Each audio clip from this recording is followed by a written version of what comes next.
So something strange is happening with AI. You know, it's supposed to make work easier, but instead many entrepreneurs, they feel pressure more than ever. Let me know if that's you. More posts, more funnels, more content, more everything. But what if AI is not meant to help you do more, but to actually move those ideas out of your head? Today I'm going to show you something fun, how I took this messy sketch that I drew on paper and turned it into a clean infographic in just a few minutes using AI. The results were really surprising. Here's the reality though. Ideas, they rarely show up when you're sitting at your desk ready to work, right? They show up when you're in the car, walking through the house, halfway through another project, and then they hit. And they usually come as a picture in your mind. At least it does for me. And that's what happened to me the other day. I could clearly see the full workshop system flow, the email to the opt-in to confirmation, reminder, the post follow-ups, etc. So instead of overthinking it, I just grabbed a piece of paper and I scribbled it all out. And when I say scribbled, I really mean scribbled. My drawing skills are questionable, my handwriting is worse, but that messy sketch turned into something interesting. I uploaded that sketch into several different AI tools. Just wanted to see what would happen. I asked each one of them to turn it into excuse me, a clean visual flow. Some tools struggled, some tools surprised me. And one of them, they turned my messy napkin sketch into something that I could instantly use in my slides, my emails, and my training.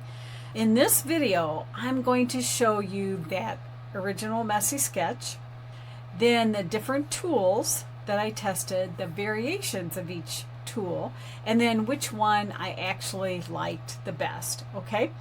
Because here's the deal. The biggest mistake people make with AI is just trying to use one tool and forcing it to do everything. But each tool has a different superpower, and sometimes the fastest move is simply just to switch tools. So let's take a look and I'll show you behind the scenes here.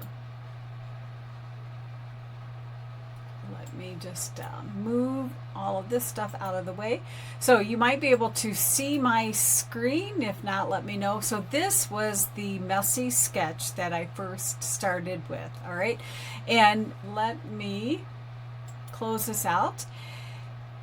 So I first started with good old ChatGPT, and I just said, turn this messy sketch into a graphic or an infographic, just uploaded the image. This is what it came up with. Now, my reading was atrocious, so it couldn't understand. I had TY, anyway, and then I said, okay, let's change a couple things. So it updated a little bit. I mean, I like how this looks.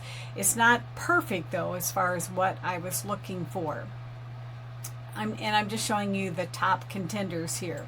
Then I put it into Gemini.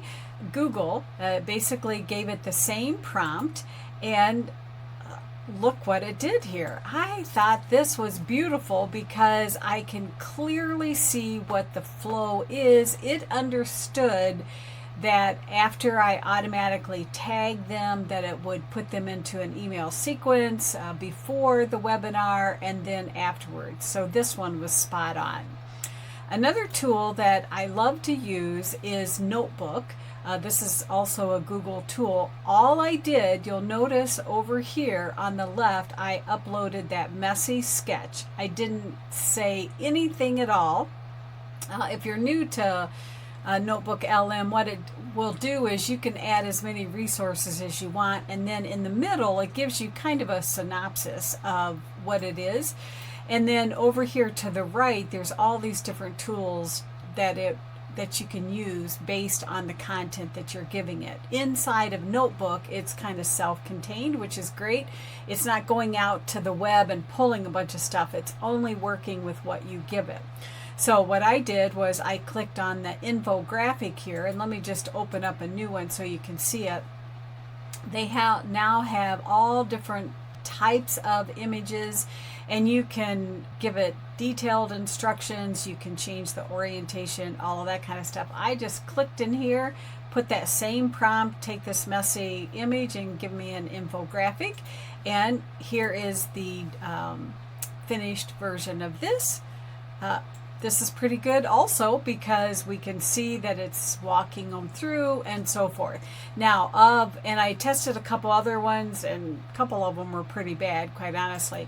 The winner for me, as far as what I want to use this for, is this one, because it understood what I was trying to do, and I think it's very clear to follow. And I'll actually use this as a teaching tool in addition to marketing tools and all of that kind of stuff. What do you think about that? Instead of using just one tool to try to force it to do everything, sometimes we have to use different tools, and as time goes on, you'll have your favorite hit list, so to speak. Like, okay, if I want something to translate my chicken scratches, maybe I'll use this tool, and so forth.